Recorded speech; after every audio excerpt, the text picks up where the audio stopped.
स्वागत है आपका यस न्यूज़ कर्नाटक एक्सप्रेस में। मैं आपके साथ सुफियान। आइए आज की खबर पर नजर डालते हैं।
अस्सलामुअलैकुम। हम जो अभी प्रोटेस्ट कर रहे हैं, जो कर्नाटका गवर्नमेंट है, जो बीजापुर डिस्ट्रिक्ट में जो गवर्नमेंट हॉस्पिटल है डिस्ट्रिक्ट लेवल, उसको प्राइवेटाइजेशन कर रहे हैं और साथ में यहाँ पे ना कोई भी गवर्नमेंट मेडिकल कॉलेज नहीं है। तो इसलिए ना हमारी मांग है कि यहाँ पर एक गवर्नमेंट मेडिकल कॉलेज हो ताकि गरीब तबके के जो बच्चे हैं वहाँ पे पढ़ सके, क्योंकि प्राइवेट कॉलेजेस में बहुत सारी फ़ीस हाई लेवल है और एनआरआई बच्चों के लिए वहाँ पे सीट्स रिजर्वेशन किए जाते हैं। तो हम गरीब सहारे बच्चे कहाँ जाए। और गवर्नमेंट हॉस्पिटल में जो रहता है ना, वहाँ पे गरीबों का इलाज बहुत अच्छी से होता है और मुफ्त में और कम खर्चे में होता है। तो अगर ये प्राइवेटाइजेशन हो गया तो हमारी हम जो मांगे रहते हैं गरीब लोगों के बहुत ना लाचार हो जाएंगे और इधर उधर परेशानी हो जाएगी। जो गवर्नमेंट की जो फैसिलिटीज़ रहते हैं मेडिकल के, वो ठीक से नहीं मिल पाएंगे, क्योंकि प्राइवेटाइजेशन हो गया ना तो क्या होता है, हम क्वेश्चन नहीं कर सकते हैं। अगर गवर्नमेंट रहा तो हमारा रहेगा ना, कुछ भी गलती हो तो हम क्वेश्चन कर सकते हैं। अगर प्राइवेटाइजेशन हो गया तो उसका ओनर कोई और रहता है तो हम क्वेश्चन नहीं कर सकते। तो हमारी मांग ये है कि जो प्राइवेटाइजेशन हुआ है वो कैंसिल कर दीजिए और जो गवर्नमेंट जो मेडिकल कॉलेज है यहाँ पे जल्दी से जल्दी बना दीजिए ताकि गरीब लोगों को भी उसका बेनिफिट मिल जाए। जी, अस्सलाम वालेकुम। मेरा नाम आयना शेख है, मैं बेलगाम से आए हैं हम कम्युनिटी बीजापुर में के सपोर्ट के लिए, और यहाँ की जो ट्रांस कम्युनिटी है उसकी सपोर्ट के लिए भी हम आए हैं, क्योंकि ट्रांस कम्युनिटी भी अभी सोशली मिंगल हो रहे हैं, क्योंकि हम भी एक सोशल का एक हिस्सा ही हैं। तो जब तक हम सोसाइटी में एक बन के नहीं रहेंगे तब तक सोसाइटी को हमारे प्रॉब्लम्स के बारे में पता नहीं होगा, क्योंकि जो ये मेडिकल सर्विस है ये एक लोगों की आवाज़ नहीं है, एक तबके की आवाज़ नहीं है। मेडिकल सर्विस सब लोगों को चाहिए, हाँ, हिंदू मुस्लिम सिख ईसाई हर जात पात के लोगों को भी चाहिए, इसलिए औरत मर्द और ट्रांस पर्सन को भी चाहिए, इसलिए हम आवाज़ बनाने के लिए एक होने के लिए आए हैं। ಸ್ನೇಹಿತರೆ, ಇವತ್ತು ವಿಜಯಪುರದಲ್ಲಿ ಸರ್ಕಾರಿ ವೈದ್ಯಕೀಯ ಕಾಲೇಜು ಸ್ಥಾಪನಾ ಹೋರಾಟ ಸಮಿತಿಯಿಂದ ಸಿದ್ದೇಶ್ವರ ಗುಡಿಯಿಂದ ಮನೆ ಡಿಸಿ ಆಫೀಸ್ವರೆಗೆ ನಾವು ಬೃಹತ್ ಪ್ರತಿಭಟನೆಯನ್ನು ಹಮ್ಮಿಕೊಂಡಿದ್ದೀವಿ। ಇವತ್ತು ಜಿಲ್ಲೆಯ ಮಹಿಳೆಯರು, ವಿದ್ಯಾರ್ಥಿಗಳು, ಯುವಜನರು, ನಿವೃತ್ತ ಸಂಘಟನೆಗಳಾಗಿರ್ಬೋದು, ಮಹಿಳಾ ಸಂಘಟನೆಗಳು, ಪ್ರತಿಯೊಬ್ಬರು ವ್ಯಕ್ತಿಗಳು ಕೂಡ ಈ ಬೃಹತ್ ರ್ಯಾಲಿಯಲ್ಲಿ ಭಾಗವಹಿಸಿದ್ದಾರೆ। ಇಲ್ಲಿ ನಾವು ನಮ್ಮ ಬೇಡಿಕೆ ಅಂದ್ರೆ ಬಿಜಾಪುರದಲ್ಲಿ ಮೆಡಿಕಲ್ ಕಾಲೇಜನ್ನು ತರ್ತಾ ಇದ್ದಾರೆ, ಇದು ಪಿಪಿ ಸಹಭಾಗಿತ್ವದಲ್ಲಿ ಜಾರಿ ಆಗ್ತಾ ಇದೆ, ಇದು ನಮಗೆ ಬೇಡ। ಪಿಪಿ ಮಾಡೆಲ್ ಅಂತಕ್ಕಂಥ ಅಡಿಯಲ್ಲಿ ಬರ್ತಕ್ಕಂಥ ಸರ್ಕಾರಿ ಮೆಡಿಕಲ್ ಕಾಲೇಜು ಬೇಡ, ನಮಗೆ ಸಂಪೂರ್ಣವಾದಂಥ ಸರ್ಕಾರಿ ಮೆಡಿಕಲ್ ಕಾಲೇಜಲ್ಲಿ ಸ್ಥಾಪನೆ ಆಗಬೇಕು, ಪ್ರಾರಂಭ ಆಗಬೇಕು।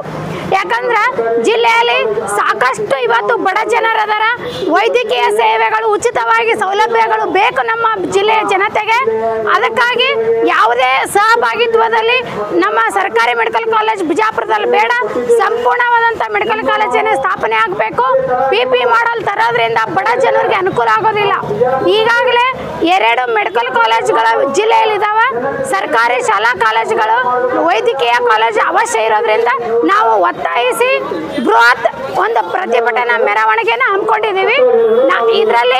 ಇದಕ್ಕೆ ಮಣಿದು ಇವತ್ತು ರಾಜ್ಯ ಸರ್ಕಾರ ಆಗಲಿ ಕೇಂದ್ರ ಸರ್ಕಾರ ಆಗಲಿ ಕೂಡಲೇ ಸರ್ಕಾರಿ ವೈದ್ಯಕೀಯ ಕಾಲೇಜು ಪ್ರಾರಂಭಿಸಬೇಕಂತ ಈ ಮೂಲಕ ಒತ್ತಾಯಿಸ್ತಾ ಇದ್ದೀವಿ। ಶಿವಪಾಳಮ್ಮ ಕೊಂಡಗುಳಿ AMSS ಮಹಿಳಾ ಸಂಘಟನೆ ಬಿಜಾಪುರ. ಇವತ್ತು ನಾವು ಸಿದ್ದೇಶ್ವರ ದೇವಸ್ಥಾನದಿಂದ ಮಾನ್ಯ ಜಿಲ್ಲಾಧಿಕಾರಿಗಳಿಗೆ ಮನವಿ ಕೊಡೋಕ್ಕೆ ಸರ್ಕಾರಿ ಮೆಡಿಕಲ್ ಕಾಲೇಜ್ ಆಗಬೇಕಂತ ನಾವು ಏನು ಮನವಿ ಕೊಡೋಕೆ ಬಂದಿದ್ದೇವೆ. ಇನ್ನೂವರೆಗೆ ನಾವು ಇಲ್ಲಿ ಎಲ್ಲ ಮುಖಂಡರು ಎಲ್ಲ ಸೇರಿಬಿಟ್ಟು ಒಂದು ಇದಾಗಿದೆ. ಏನೈತಪ್ಪ ಅಂದ್ರೆ PPP ಪ್ರೈವೇಟ್ ಸೆಕ್ಟರ್ದು ಏನೈತಿಲ್ಲ PPP ಕೈ ಬಿಡ್ರಿ, ಸರ್ಕಾರಿ ಮೆಡಿಕಲ್ ಕಾಲೇಜ್ ಮಾಡ್ರಿ ಅಂತ ನಾವು ಇದು ಮಾಡೋಕೆ ಬಂದಿದ್ದೇವೆ ಇಲ್ಲಿ. ಆಮೇಲೆ ಈ ವಿಚಾರದಾಗ ಏನಾಯ್ತಪ್ಪ ಅಂದ್ರೆ ಮೊನ್ನೆ ನಡೆದಂಥ ಆಲ್ಮಟ್ಟಿಯಲ್ಲಿ ಒಂದು ಮಾನ್ಯ ಮುಖ್ಯಮಂತ್ರಿಗೆ ನಮ್ಮ ಸಮಿತಿಯಿಂದ ಒಂದು ಮನವಿ ಕೊಡಕತ್ತಿದ್ದೀವಿ. ಮನವಿ ಕೊಡೋದ್ನಾಗ ಒಂದು DK ಶಿವಕುಮಾರ್ ಅವರು ನಡ್ಬರಕ್ಕೆ ಬಂದ ಮೈಕ್ ಕಸ್ಕೊಂಡ್ರು ಏನು ಹೇಳ್ಬೇಕಂತ ವಿಷಯ. ಆದ ಕಾರಣ ಅವರು ಮಾನ್ಯ DK ಶಿವಕುಮಾರ್ ಅವ್ರ ವಿಚಾರ ಏನಿದೆಪ್ಪ ಅಂದ್ರೆ PPP ಮಾದರಿ ಇದೆ, PPP ಮಾಡ್ಬೇಕನ್ನೋ ಮಾಡಿದ್ರೆ ಅವರು ಒಬ್ಬರು ಕಾಂಪಿಟೇಟರ್ ಅನ್ಸಾಗ್ತದೆ ನಮ್ಗೆ ನಿಮ್ಗೆ ಹೇಳ್ಬೇಕಂದ್ರೆ. ಆದ ಕಾರಣ ನಾ ಏನಂತ ಹೇಳಕ್ಕೆ DK ಶಿವಕುಮಾರ್ ಹೇಳಕ್ಕೆ ಇಷ್ಟಪಡ್ತೀನಿ ಅಂತಂದರೆ ನಿಮ್ಮ ಕನಕಪುರದಲ್ಲಿ PPP ಮಾದರಿ ಮಾಡ್ಕೊಳ್ರಿ, ನಿಮ್ಮ ಗೌರ್ಮೆಂಟ್ ಇದ್ದಿದ್ದು ನಮ್ಮ ಇಲ್ಲಿ ಬಿಜಾಪುರ ಕೊಡ್ರಿ ಅಂತ ನಾನು ಹೇಳಕ್ಕೆ ಇಷ್ಟಪಡ್ತೀನಿ. ಮಲ್ಲಿಕಾರ್ಜುನ್ ಕೆಂಗನಾಳ್ ಅಧ್ಯಕ್ಷದ ರೈತ ಭಾರತ ಪಕ್ಷದ ರಾಜ್ಯಾಧ್ಯಕ್ಷ. ಬಿಜಾಪುರ ಜಿಲ್ಲೆಗೆ ಮೆಡಿಕಲ್ ಕಾಲೇಜ್ ಬೇಕಂತೇಳಿ ಒತ್ತಾಯ ಮಾಡೋಣ. ಮೆಡಿಕಲ್ ಕಾಲೇಜ್ ಸ್ಥಾಪನೆ ಆಗುವವರೆಗೆ ನಾವು ಈ ಹೋರಾಟವನ್ನು ಮುಂದುವರಿಸಿ ಅಂತ ಹೇಳ್ತೇವೆ. ನಮಸ್ಕಾರ.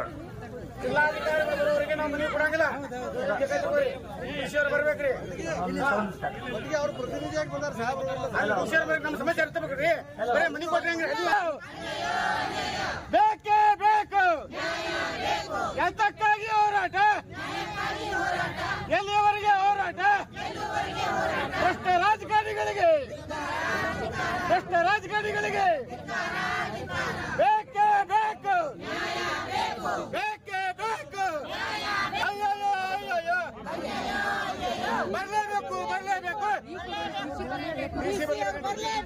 ಬರಲೇಬೇಕು.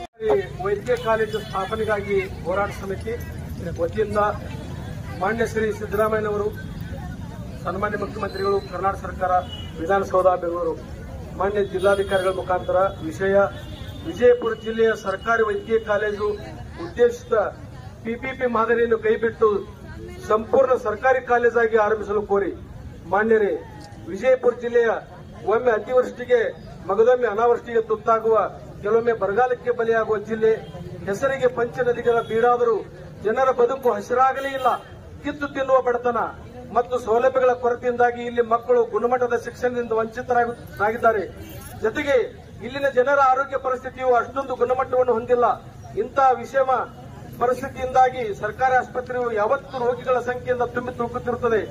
ಆದುದರಿಂದಾಗಿಯೇ ಜಿಲ್ಲೆಗೆ ಒಂದು ಸರ್ಕಾರಿ ವೈದ್ಯಕೀಯ ಕಾಲೇಜು ಆರಂಭಿಸಬೇಕು ಎಂಬುದು ಜಿಲ್ಲೆಯ ಜನರ ಬಹುದಿನದ ಬೇಡಿಕೆಯಾಗಿದೆ. ಜಿಲ್ಲೆಯಲ್ಲಿ ಸರ್ಕಾರಿ ವೈದ್ಯಕೀಯ ಕಾಲೇಜು ಆರಂಭಿಸಬೇಕು ಎಂದು ಆಗ್ರಹಿಸಿ ಹಲವಾರು ಸಂಘ ಸಂಸ್ಥೆಗಳು ಹೋರಾಟ ಮಾಡುತ್ತಲೇ ಬಂದಿವೆ. ಸಾಹಿತಿಗಳು, ಲೇಖಕರು, ಚಿಂತಕರು ಕೂಡ ಒತ್ತಾಯಿಸುತ್ತಲೇ ಬಂದಿದ್ದಾರೆ. ಜನರ ಆರೋಗ್ಯದ ಗುಣಮಟ್ಟ ಉತ್ತಮಗೊಳಿಸುವ ಉದ್ದೇಶದಿಂದ ಜನಸಾಮಾನ್ಯರು ಇಲ್ಲಿ ಸರ್ಕಾರವನ್ನು ಆಗ್ರಹಿಸುತ್ತಲೇ ಬಂದಿದ್ದಾರೆ. ಈ ಹಿಂದೆ ಜಿಲ್ಲಾ ಆಸ್ಪತ್ರೆ ಖಾಸಗೀಕರಣ ಕೂಗು ಎದ್ದಾಗಲೂ ಜನತೆ ಸಿಡಿದೆದ್ದು ಅದನ್ನು ಧಿಕ್ಕರಿಸಿದೆ ಮತ್ತು ಸರ್ಕಾರಿ ಆಸ್ಪತ್ರೆಗೆ ಸೂಕ್ತವಾದ ಸುಮಾರು 149 ಎಕರೆ ಹೆಚ್ಚು ಸ್ಥಳಾವಕಾಶ ಸರ್ಕಾರಿ ಆಸ್ಪತ್ರೆ ಆವರಣದಲ್ಲಿದೆ. ತಾಯಿ ಮತ್ತು ಮಕ್ಕಳ ವಿಶೇಷ ಆಸ್ಪತ್ರೆಯೂ ಇದೆ.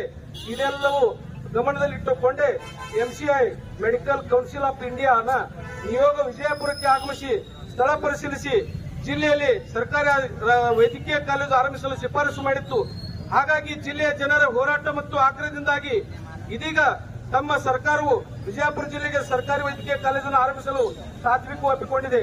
ಇದು ಸಂತಸದ ಸಂಗತಿ. ಆದರೆ ದುಃಖಕರ ಸಂಗತಿ ಏನೆಂದರೆ ಇದೇ ಸರ್ಕಾರವು PPP ಪಬ್ಲಿಕ್ ಪ್ರೈವೇಟ್ ಪಾರ್ಟ್ನರ್ಶಿಪ್ ಎಂದು ಮಾದರಿಯಲ್ಲಿ ವೈದ್ಯಕೀಯ ಕಾಲೇಜು ಆರಂಭಿಸುವ ಹುನ್ನಾರದಲ್ಲಿದೆ. PPSನಲ್ಲಿ ಸರ್ಕಾರಿ ಕಾಲೇಜನ್ನು ಅಪಹರಿಸುವುದನ್ನು ಇಡೀ ಜಿಲ್ಲೆಯ ಜನತೆ ತೀವ್ರವಾಗಿ ಖಂಡಿಸುತ್ತದೆ. ವಿಜಯಪುರ ಜಿಲ್ಲೆ ಸರ್ಕಾರಿ ಆಸ್ಪತ್ರೆ ಆವರಣದಲ್ಲಿ ವೈದ್ಯಕೀಯ ಮಹಾವಿದ್ಯಾಲಯ ಸ್ಥಾಪನೆಗೆ ಸಕಲ ಸೌಲಭ್ಯಗಳಿವೆ. ಸುಮಾರು 149 ಎಕರೆ 12 ಗುಂಟೆ ವಿಸ್ತೀರ್ಣದಲ್ಲಿದ್ದು ರಾಜ್ಯದಲ್ಲಿ ಇಷ್ಟೊಂದು ಸ್ವಂತ ಜಾಗ ಹೊಂದಿರುವ ಏಕೈಕ ಸರ್ಕಾರಿ ಆಸ್ಪತ್ರೆಯಾಗಿದೆ. ವೈದ್ಯಕೀಯ ಕಾಲೇಜು ಆರಂಭಿಸಲು 1 ಇಂಚು ಜಮೀನು ಖರೀದಿಸುವ ಭಾರವು ಸರ್ಕಾರದ ಮೇಲೆ ಬೀಳುವುದಿಲ್ಲ. ವಿಜಯಪುರ ಜಿಲ್ಲೆ ಅಲ್ಲದೆ ಅಕ್ಕಪಕ್ಕದ ಜಿಲ್ಲೆಗಳಿಂದಲೂ ಸುಮಾರು ಅಂದಾಜು ಪ್ರತಿದಿನ 1500ಕ್ಕೂ ಹೆಚ್ಚು ಒಳರೋಗಿ ಹಾಗೂ ಹೊರರೋಗಿಗಳ ದಾಖಲಾತಿ ಇದೆ. ಆಸ್ಪತ್ರೆಯಲ್ಲಿ MRI ಸ್ಕ್ಯಾನಿಂಗ್, CT ಸ್ಕ್ಯಾನ್ ಸೌಲಭ್ಯ, ಸೂಪರ್ ಕಟ್ಟಡ, ಪಂಚಕರ್ಮ ಮತ್ತು ಪ್ರಕೃತಿ ಚಿಕಿತ್ಸಾಲಯ ಸೌಲಭ್ಯಗಳು ಕಟ್ಟಡ ಹೊಂದಿದೆ. ಅಲ್ಲದೆ 670 ಬೆಡ್ಗಳ ಜನರಲ್ ಆಸ್ಪತ್ರೆ, 150 ಬೆಡ್ಗಳ ತಾಯಿ ಮತ್ತು ಮಕ್ಕಳ ಆಸ್ಪತ್ರೆ, 60 ಬೆಡ್ಗಳ ಟ್ರಾಮಾ ಸೆಂಟರ್, ತುರ್ತು ನಿಗಾ ಘಟಕ, ಆಕ್ಸಿಜನ್ ಪ್ಲಾಂಟ್, ತುರ್ತು ಅಪಘಾತ ಘಟಕ, ಹೈಟೆಕ್ ಶವಗಾರ ಸಾರ್ವಜನಿಕರ ಸೇವೆಯಲ್ಲಿದೆ. ಈಗಾಗಲೇ BSc ನರ್ಸಿಂಗ್ ಕಾಲೇಜ್ ಇತರೆ ವೃತ್ತಿಪರ ಪ್ಯಾರಾಮೆಡಿಕಲ್ ಕೋರ್ಸ್ ಕಟ್ಟಡ ಹೊಂದಿ ಕಾರ್ಯನಿರ್ವಹಿಸುತ್ತಿದೆ. ಹೀಗಿರುವಾಗ ಸರ್ಕಾರಿ ವೈದ್ಯಕೀಯ ಕಾಲೇಜು ಆರಂಭಿಸುವುದು ಸರ್ಕಾರಕ್ಕೆ ಯಾವುದೇ ಹೆಚ್ಚುವರಿ ಭಾರ ಬೀಳದು ಮತ್ತು ಎಲ್ಲಾ ಮೂಲ ಸೌಕರ್ಯಗಳನ್ನು ಆಸ್ಪತ್ರೆ ಹೊಂದಿದೆ. ಅಷ್ಟೇ ಅಲ್ಲ, ರಾಜ್ಯ ಮಟ್ಟದಲ್ಲಿ 2-3 ಬಾರಿ ಅತ್ಯುತ್ತಮ ಆಸ್ಪತ್ರೆ ಪ್ರಶಸ್ತಿಗೂ ಭಾಜನವಾದ ಉತ್ಕೃಷ್ಟ ಆಸ್ಪತ್ರೆ ಇದೆ. ಒಂದು ವೇಳೆ ಖಾಸಗಿ ಸಹಭಾಗಿತ್ವದಲ್ಲಿ ಕಾಲೇಜು ಆರಂಭವಾದರೆ ಅಲ್ಲಿ ಬಡ ಮತ್ತು ಮಧ್ಯಮ ವರ್ಗದ ಹಾಗೂ ಜನಸಾಮಾನ್ಯರ ಮಕ್ಕಳು ಕಲಿಯಲು ಸಾಧ್ಯವಾಗುವುದಿಲ್ಲ ಮತ್ತು ಇದು ಮುಂದೆ ಕ್ರಮೇಣ ಸಂಪೂರ್ಣ ಖಾಸಗೀಕರಣಗೊಂಡು ಬಡವರ ಶಿಕ್ಷಣ ಹಕ್ಕನ್ನು ಕಿತ್ತುಕೊಳ್ಳುತ್ತದೆ. ಅಷ್ಟೇ ಅಲ್ಲ, ಬಡವರ ಕೂಲಿ ಕಾರ್ಮಿಕರ ಸಾಮಾನ್ಯ ಜನ ಆರೋಗ್ಯ ಸೌಲಭ್ಯವನ್ನು ಕಿತ್ತುಕೊಳ್ಳುತ್ತದೆ. ಆದುದರಿಂದ ಸರ್ಕಾರವು ಉದ್ದೇಶಿತ ಖಾಸಗಿ ಸಹಭಾಗಿತ್ವದ ಕಾಲೇಜು ಆರಂಭಿಸುವ ಬದಲಿಗೆ ಸಂಪೂರ್ಣ ಸರ್ಕಾರಿ ಕಾಲೇಜು ಆರಂಭಿಸಬೇಕು ಎಂದು ಜಿಲ್ಲೆ ಜನತೆ ಆಗ್ರಹಿಸುತ್ತದೆ. ಧರ್ಮಸಿಂಗ್ ಅವರು ಮುಖ್ಯಮಂತ್ರಿಗಳಾಗಿದ್ದಾಗ ಸಂದರ್ಭದಲ್ಲಿ ಪ್ರತಿಯೊಂದು ಜಿಲ್ಲೆಗೂ ಸರ್ಕಾರಿ ವೈದ್ಯಕೀಯ ಕಾಲೇಜು ಆರಂಭಿಸಬೇಕು ಎಂದು ತೀರ್ಮಾನ ತೆಗೆದುಕೊಳ್ಳಲಾಗಿತ್ತು. ಸರ್ಕಾರವು ಹಣಕಾಸಿನ ಮತ್ತು ಬಜೆಟ್ ಕೊರತೆ ನೆಪವೊಡ್ಡಿ ಸರ್ಕಾರಿ ವೈದ್ಯಕೀಯ ಕಾಲೇಜು ಆರಂಭಿಸಲು ಮೇಲ್ಮೆಸೆ ಎನಿಸಬಾರದು. ಒಂದು ಪ್ರಜಾಪ್ರಭುತ್ವ ವ್ಯವಸ್ಥೆಯಲ್ಲಿ ಸೇವಾಲಯಗಳಾದ ಶಿಕ್ಷಣ, ಆರೋಗ್ಯ ಮತ್ತು ಸಾರಿಗೆಗಳಂತಹ ಕ್ಷೇತ್ರಗಳಿಗೆ ಲಾಭ ನಷ್ಟದ ಲೆಕ್ಕಾಚಾರವು ಹಾಕದೆ ಹಣ ಹೊಂದಿಸಿಕೊಡುವುದು ಸರ್ಕಾರದ ಮುಖ್ಯ ಕೆಲಸವಾಗಿದೆ ಮತ್ತು ಸರ್ಕಾರಿ ಸಂಸ್ಥೆಗಳನ್ನು ಬಲಪಡಿಸಬೇಕೇ ಹೊರತು ಖಾಸಗಿಯವರಿಗೆ ಹೊಣೆ ಹಾಕುವುದಲ್ಲ. ಆದುದರಿಂದ ಜಿಲ್ಲೆ ಜನತೆ ಭಾವನೆಯನ್ನು ಗ್ರಹಿಸಿಕೊಂಡು ತಾವು ಜಿಲ್ಲೆಯಲ್ಲಿ ಸರ್ಕಾರಿ ವೈದ್ಯಕೀಯ ಕಾಲೇಜನ್ನು ಆರಂಭಿಸಬೇಕು ಎಂದು ಈ ಮೂಲಕ ತಮ್ಮಲ್ಲಿ ಮನವಿ ಮಾಡುತ್ತೇವೆ. ಬೇಡಿಕೆಗಳು: ವಿಜಯಪುರ ಜಿಲ್ಲೆಗೆ ಸಂಪೂರ್ಣ ಸರ್ಕಾರಿ ವೈದ್ಯಕೀಯ ಕಾಲೇಜನ್ನು ಆರಂಭಿಸಬೇಕು. ಉದ್ದೇಶಿತ PPP ಮಾದರಿಯಡಿ ಖಾಸಗಿ ಸಹಭಾಗಿತ್ವದಲ್ಲಿ ವೈದ್ಯಕೀಯ ಕಾಲೇಜು ಆರಂಭಿಸುವುದು ಯೋಜನೆಯನ್ನು ಕೈಬಿಡಬೇಕು. ಧನ್ಯವಾದಗಳೊಂದಿಗೆ ಎಲ್ಲ ಸರ್ಕಾರಿ ವೈದ್ಯಕೀಯ ಕಾಲೇಜು ಸ್ಥಾಪನೆಗಾಗಿ ಹೋರಾಟ ಸಮಿತಿ ಪರವಾಗಿ ಎಲ್ಲ ಸಮಿತಿಯ ಪದಾಧಿಕಾರಿಗಳ ತಮ್ಮಲ್ಲಿ ಆಗ್ರಹ. ಇದು ಮೊದಲನೇ ಮನವಿ ಪತ್ರ ಅಲ್ಲ. ಈಗಾಗಲೇ ಜಿಲ್ಲಾ ಇನ್ಚಾರ್ಜ್ ಮಿನಿಸ್ಟರ್ ಕೊಟ್ಟಿದ್ದೀವಿ, ಮಾನ್ಯ ಮುಖ್ಯಮಂತ್ರಿಗಳಿಗೆ ಡೆಪ್ಯೂಟಿ CM ಕೊಟ್ಟಿದ್ದೀವಿ, ಪ್ರಕಾಶ್ ಪಾಟೀಲ್ ಅವರು ಕೊಟ್ಟಿದ್ದೀವಿ, ಶಿವಾನಂದ್ ಪಾಟೀಲ್ ಅವರು ಕೊಟ್ಟಿದ್ದೀವಿ. ಇದು MB ಪಾಟೀಲ್ ಅವರಿಗಂತೂ ಮನೆಗೆ ಹೋಗಿ ನಾವು ಭೇಟಿ ಕೊಟ್ಟಿದ್ದೀವಿ. ಇವತ್ತು ನಾವು ಕೊಡ್ತಾ ಇರೋದೇನೆಂದ್ರೆ, ಆಲ್ಮಟ್ಟಿಯಲ್ಲಿ ಏನು ಪ್ರತಿಕ್ರಿಯೆ ಮಾಡಿದರೆ ಡೆಪ್ಯೂಟಿ CM DK ಶಿವಕುಮಾರ್ ಸಾಹೇಬರು, ಅದನ್ನು ನಾವು ಉಗ್ರವಾಗಿ ಖಂಡಿಸ್ತಾ ಇದ್ದೀವಿ ನಮ್ಮ ಸಮಿತಿಯಿಂದ. ಅವರು ಯಾವ ಕಾರಣಕ್ಕೂ ಕೂಡ ಬಿಜಾಪುರನಲ್ಲಿ ಖಾಸಗಿ ಮೆಡಿಕಲ್ ಕಾಲೇಜ್ ಪ್ರಾರಂಭ ಮಾಡೋದನ್ನ ಮುಂದುವರಿಸಬಾರದು. ಈ ಯೋಜನೆಯನ್ನ ಕೈ ಬಿಡಬೇಕು, ತಕ್ಷಣದಿಂದಲೇ ಕೈ ಬಿಡಬೇಕು. ಅವರು ಸರ್ಕಾರದಿಂದ ಅನೌನ್ಸ್ ಮಾಡಬೇಕು. ನಮಗೆ ನಾವು ಇಲ್ಲಿ ಪ್ರೈವೇಟ್ ಕಾಲೇಜ್ ಪ್ರಾರಂಭ ಮಾಡೋದಿಲ್ಲ, ಗವರ್ಮೆಂಟ್ ಕಾಲೇಜ್ ಪ್ರಾರಂಭ ಮಾಡ್ತೀವಿ ಅಂತ ಹೇಳ್ಬಿಟ್ಟು ಅನೌನ್ಸ್ ಮಾಡಬೇಕು. ಅನೌನ್ಸ್ ಮಾಡುವವರೆಗೆ ನಮ್ಮ ಹೋರಾಟ ನಿರಂತರವಾಗಿರ್ತದೆ, ಶಾಂತಿಯಲ್ಲಿರ್ತದೆ. ಬೇರೆ ಬೇರೆ ರೂಪದಲ್ಲಿ ಹೋರಾಟನ ನಾವು ಕೈಗೊಳ್ಳಲಾಗ್ತದೆ. ಅದನ್ನು ನಾವು ನಮ್ಮ ಮಾನ್ಯ ಅಧಿಕಾರಿಗಳ ಮೂಲಕ ಸರ್ಕಾರದ ಗಮನಕ್ಕೆ ತರ್ತಾ ಇದ್ದೀವಿ. ನಮ್ಮ ಹೋರಾಟ ಸಮಿತಿಯ ಮುಖಂಡರು ಮನವಿ ಪತ್ರನ ಸಲ್ಲಿಸಬೇಕು ಅಂತೇಳಿ ಅವ್ರ ಹತ್ರ ರಿಕ್ವೆಸ್ಟ್ ಮಾಡ್ಕೊಳ್ತಾ ಇದ್ದೀವಿ. ಎಲ್ಲರೂ ಕೂಡ ಇದೆ. ಈಗ ಮಾನ್ಯ ಜಿಲ್ಲಾಧಿಕಾರಿಗಳ ಪರವಾಗಿ ಬಂದಿರತಕ್ಕಂಥ ಅಧಿಕಾರಿಗಳು ಮಾತಾಡ್ತಾರೆ. ನಾವು ಈಗ ಮನವಿ ಪತ್ರ ಕೊಡ್ತಿರೋ ಉದ್ದೇಶ ಏನಂದ್ರೆ, ಒಟ್ಟಾರೆಯಾಗಿ PPP ಮಾಡಲು ಜಿಲ್ಲೆಗಳು 9 ವೈದ್ಯಕೀಯ ಕಾಲೇಜು ಸ್ಥಾಪನೆಯಾಗಿ ಹೋರಾಟ ಸಮಿತಿ ವಿಜಯಪುರ ವತಿಯಿಂದ ವಿಜಯಪುರ ಜಿಲ್ಲೆ ಸರ್ಕಾರಿ ವೈದ್ಯಕೀಯ ಕಾಲೇಜು ಉದ್ದೇಶಿತ PPP ಮಾದರಿ ಕೈಬಿಟ್ಟು ಸಂಪೂರ್ಣ ಸರ್ಕಾರಿ ಕಾಲೇಜು ಆರಂಭಿಸಬೇಕೆಂದು ಶ್ರೀ ಸಿದ್ದರಾಮಯ್ಯ ಸನ್ಮಾನ್ಯ ಮುಖ್ಯಮಂತ್ರಿ ಕರ್ನಾಟಕ ಸರ್ಕಾರ ಇವರಿಗೆ ಸಲ್ಲಿಸಿರುವ ಮನವಿ ಪತ್ರವನ್ನು ಮತ್ತೆ ಜಿಲ್ಲಾಧಿಕಾರಿಗಳ ಗಮನಕ್ಕೆ ತಂದು ಮುಖಾಂತರ CM ಅವರಿಗೆ ಕಳಿಸಲಾಗುತ್ತದೆ. ಜೊತೆಗೆ PP ಹೆಸರಲ್ಲಿ ಕರ್ನಾಟಕ ಜಿಲ್ಲಾ ಆಸ್ಪತ್ರೆಗಳ ಖಾಸಗೀಕರಣ ಮಾಡಬೇಡಿ ಅಂತ 11 ಜಿಲ್ಲೆ PP ಹೆಸರಿನಲ್ಲಿ ಕರ್ನಾಟಕ ಜಿಲ್ಲಾ ಸರ್ಕಾರಿ ಆಸ್ಪತ್ರೆ ಖಾಸಗೀಕರಣ ಮಾಡಬೇಡಿ ಅಂತ ಮನವಿ ಸಲ್ಲಿಸಿರುವುದನ್ನು ಸಾರ್ವತ್ರಿಕ ಆರೋಗ್ಯ ಇಲಾಖೆ ವತಿಯಿಂದ ಸಲ್ಲಿಸಿರೋ ಮನವಿಯನ್ನು ಕೂಡ ನಾವು CM ಅವರಿಗೆ ಕಳಿಸ್ಕೊಡ್ತೀವಿ. ಸರ್, ಧನ್ಯವಾದಗಳು. ಬಿಜಾಪುರ ಜಿಲ್ಲೆ ಜನರ ಭಾವನೆಗಳನ್ನು ಕೂಡ ನೀವು ಮೆನ್ಷನ್ ಮಾಡಬೇಕು ಅಂತ ನಿಮ್ಮ ಹತ್ರ ನಾವು ಮನವಿ ಮಾಡ್ತಾ ಇದ್ದೀವಿ. ಸರ್,